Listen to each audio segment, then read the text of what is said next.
Switzerland সরকারের সহায়তায় উইন্ডরক international বাস্তবায়নে আশ্বাস প্রকল্পের আওতায় মানব পাচার প্রতিরোধে জনসচেতনতা সৃষ্টির লক্ষ্যে ফিল্ড পর্যায়ে কাজ করছে উন্নয়ন সংস্থা রূপান্তর। বিস্তারিত থাকছে শাওন হোসেনের প্রতিবেদনে। প্রকল্পের আওতায় শনিবার সকালে যশোর এনজিও ফোরাম এর প্রশিক্ষণ কক্ষে মানব পাচার প্রতিরোধ ও নিরাপদ বিদেশ গমন বিষয়ে ইউনিয়ন পরিষদের উদ্যোক্তাদের নিয়ে ওরিয়েন্টেশন অনুষ্ঠিত হয়।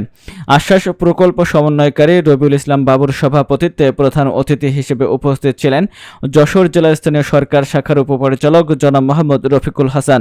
বিশেষ অতিথি হিসেবে উপস্থিত ছিলেন উইন্ডরক ইন্টারন্যাশনাল ও রিজিওনাল কোঅর্ডিনেটর সুপ্তি দিব্রা, যশোর অ্যাডাব এর সহ সভাপতি শাহজাহান নান্নু, রাইটস যশোর এর প্রজেক্ট কোঅর্ডিনেটর বাদশা মিয়া।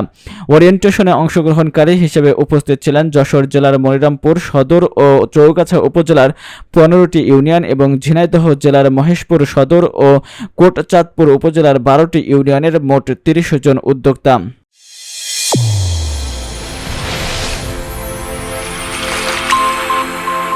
চ্যানেল A1 হৃদয় রেসপন্স।